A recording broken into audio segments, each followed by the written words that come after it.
Hi, my name is Laura Dawn Lewis, and I am the author of the Laid Off Now What series. Today's segment is entitled How to Stand Out. And I got that title from one of my absolute favorite singers and songwriters, Mr. Waylon Jennings. You see, Mr. Jennings, when he was first starting out, he did what everybody else was doing in the music industry. He sent out his demo tapes, he made the phone calls to the different recording studios, and everybody told him no. They just thought that this was just some other guy out there, nothing special, so why should they pay special attention to him? So then he decided to try something different. He started playing the local clubs and he started making the invitations to the right people, and he basically blew the roof off. And what he did is he made those agents notice him. So rather than him going to find them, they came to find him. And that was the secret to his success, he said. Make them want you. Make it so you stand out. So that's what we're going to do today. Now, I have spent years interviewing people for positions, ranging from something as lowly as a paper carrier all the way up to executive positions.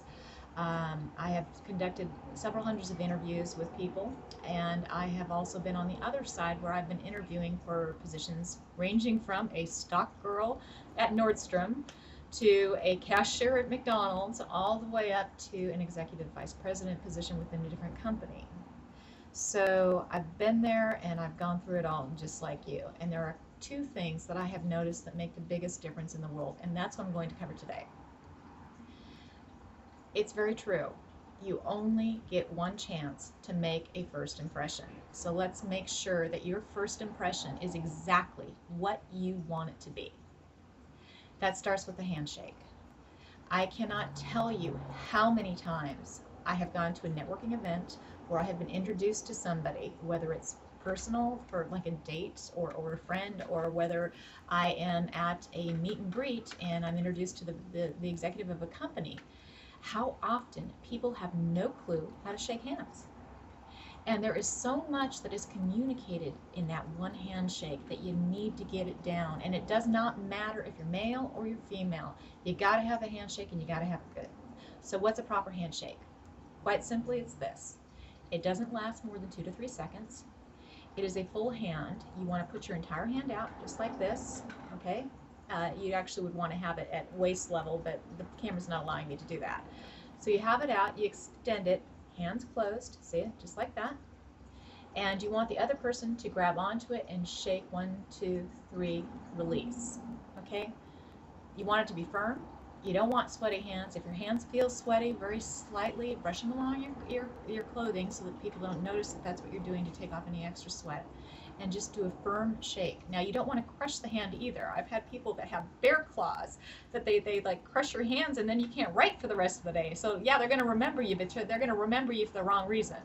So just remember, firm, comfortable, as if you were grabbing onto a bicycle and you were getting ready to go for a ride. Okay, that's the amount of firmness that you want to have. 2 to 3 seconds, that's it, done. Okay, you will communicate more through that handshake than anything else that you do the entire day. You give a wimpy handshake, you start out with a wimpy interview, it's very hard to get that back. So practice, practice, practice, and get it right. Ask your friends, they will tell you. Ask them if you have a good handshake, and if you don't, get it right. That is going to be one of the most important things that you've got in your job search, and also for networking later on. Okay, so what's the second thing that you can do? This is actually a little trick I used to use when I was in sales, and it's because I predominantly sold non-tangible goods. I sold advertising, and I love selling advertising because I love the creativity that goes into it, and it's one of those things where you can do so many different things, but it's an emotional sell. And when you want to get a company to be able to part with tens of thousands or hundreds of thousands of dollars, you better have one heck of a good idea, and you better be very good at selling them on that idea. So how do you do that? The first thing that I would do when I came in to see a company is I always wanted the person that I was selling to be thinking with their right brain rather than their left brain. I don't want bean counters thinking about how much it's going to cost. I want the creative brain sitting there and going, wow, look at this fabulous concept. Look at what I can do. Look at what we can do. And to be able to visualize that and see how far they can go with their product. That's what I wanted. which means I want the person that I'm speaking to thinking with their right brain, their creative side, not their analytical side. And when you're looking for a job, you want that person to do the same thing. And why is that? Because let's face it, we like to hire people that we like. So if you can work on creating that actual rapport with that person, one way to do that is to get them to like you, and they're going to like you a lot more if they're thinking with their creative side than with their analytical side. So how do you do that? Very, very easy. When you walk in, typically you've got this desk seated here, right? Okay, so you got the desk there. You have a person behind there that's actually interviewing you, and you're on this side. All right. Now, first mistake that people make is they sit square across. Okay, it's very confrontational. You don't want to do that. So what you do is, if the chair is positioned in such a way that you're sitting straight across, take that chair, move it over a little bit so that you are on this, so that it's on the same side as that person's right eye. Okay, so if you're looking at them, you want their right eye, which means you're going to move the chair over to the side where their right eye is, and then angle it. And you want to angle it at about 15 degrees. Now, why are you doing the angle? You've got a few things that you can do with your body that will communicate information. When we are like this, forward, straight, very, see if I move right in front of the camera here, okay. Right here, I am in a power position. This is, I'm making myself as big as I possibly can. I am saying I am a wall, all right? So things are gonna bounce off me. I am Miss Power, all right? That's great if you're actually trying to be Miss Power. The problem is that one of the things that I want is I want people to see me credibly, but I also want them to like me, because I know if they like me, I will probably get called back. So what am I going to do? I'm going to take my chair, and I'm going to move it over, and then I'm going to tilt my body just slightly, about 15 degrees. And when I speak to them, I'm going to be speaking to them at a slight angle. Now, why am I doing this? I'm doing this because it opens myself up to them more. It also makes me appear more friendly. It makes it a lot easier for somebody to converse with me. So that's what you're doing. So in review, what do you need to do to make a great first impression so that you're able to pretty much get rid of about 70% of the people there?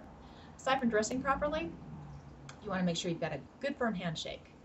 Make that handshake count and make it say, I am a winner. The second thing you want to do is you want to try to avoid squaring off with the person. You're not in a competition with them. You want them to like you, but you want them to respect you too.